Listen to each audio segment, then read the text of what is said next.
Welcome to the Push It Forward podcast. I'm your host, Corey Washington. Today's episode takes us deep into the heart of Puerto Rico, into the rugged mountains where revolution, resistance, and resilience still live. 3 towns, 3 battles, 1 legacy. Utuado, Jayuya, and Adjuntas. So they called her a revolutionary, a traitor to some, a freedom fighter to many. Her name? Blanca Canales. In October of 1950, Blanca led an armed revolt in her hometown of Jayuya, declaring Puerto Rico a free republic. This wasn't symbolic. This was live ammunition. This was blood. This was purpose. The Jayuya Uprising was part of a coordinated island-wide effort by the Puerto Rican Nationalist Party to resist U.S. colonial control.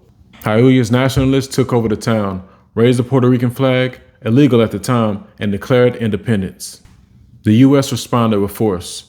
P-47 Thunderbolt planes, military troops, and police descended upon the mountain town. They bombed Jayuya. Yes, the United States bombed its own territory, a fact erased in most textbooks. When the smoke cleared, Blanca Canales was arrested. She was sentenced to life in prison plus 70 years, later reduced. She served 17 years and never renounced her beliefs. To this day, Jayuya is known as La Capital Indígena, the indigenous capital of Puerto Rico, a place where the Taino roots run deep and where resistance runs deeper. Jayuya is named after Cacique Jayuya, a Taino chief who ruled the region before colonization. Every year, Jayuya honors its indigenous roots with cultural festivals and traditional music, dance, and art. Blanca Canales wasn't the only rebel in her family. Her cousin, Lolita Lebron, later led the 1954 armed protest at the U.S. Capitol. Jayuya raised generations of patriots. So, after the bombing, families rebuilt their homes from rubble. Some say U.S. troops mocked them. For decades, school books didn't mention the uprising. Even in Puerto Rico, children were taught to forget. So just a short ride from Jayuya lies another mountain town with a scarred history, Utuado. Also, in October 1950, the nationalist uprising reached Utuado. Local patriots inspired by the call for freedom took up arms. But after a short confrontation, they surrendered to the Puerto Rican Insular Police. What happened next was nothing short of an execution. In our house, the surrender men were lined up. The police opened fire. Blood soaked the wooden floor. This became known as Utuado Massacre. The floorboards of that house remained stained for years, a silent testimony to betrayal and brutality. Some survivors crawled through the blood to escape. One played dead for hours to survive. No one was ever held accountable. Entire families in Utuado were later blacklisted, labeled as radicals. They were denied jobs, education, and opportunity for generations. Utuado is also home to one of the most sacred Taino sites in the Caribbean, Caguana Indigenous Ceremonial Park. Built over 800 years ago, aligned with the stars, it's older than Machu Picchu. But Utuado isn't only blood-stained floorboards and forgotten uprisings.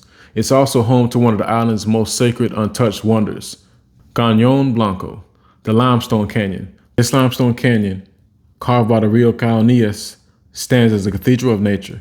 Towering white rock walls, still pools of water, and quiet echoes of ancient time fill this place. To walk through Cañón Blanco is to walk inside the island's ribcage. White walls rising like bones, water flowing like memory. Locals whisper that the massacre house is haunted. Some hear sobbing, whispers, or gunfire. Whether myth or memory, Utuado breathes with resistance. Just west of Utuado lies Adjuntas, a mountain town not remembered for battle scars, but for its environmental resistance. Adjuntas is the birthplace of Casa Pueblo, a community-run solar-powered movement that stood up to deforestation, mining, and government neglect. In the 1980s, foreign companies tried to open pit mine Puerto Rico's mountains. The people of Adjuntas said no. They marched, they educated, they organized. Arturo Marsol Dea and his father Alexis led the movement. Today, Casa Pueblo powers schools, homes, and hope. During Hurricane Maria, Casa Pueblo was one of the only places with electricity. People walked miles to charge phones and preserve medicine. So Casa Pueblo teaches children sustainability, science, and pride. It's education beyond textbooks. It's empowerment. Adjuntas is resistance with roots, a revolution powered by the sun. These 3 towns lie within a tight radius of the Cordillera Central. Winding roads connect them and history binds them. So the population in 1950 in Jayuya was 15,113. Today, the population is around 14,779 people. The population for Utuado in 1950 is still pending, but today the population is around 28,000. Adjuntas was around 20,000 at the mid-century point, and today is about 17,000. So they were bombed, bled, blacklisted and betrayed, but they are still here. All three towns have faced neglect, gentrification, and youth exodus. After Hurricane Maria, roads collapsed, bridges vanished, government help was late or never came. Act 60 brought billionaires tax shelters and beach towns, but in the mountains, families shared generators. Elders died waiting for help. Now, even sacred land is under threat.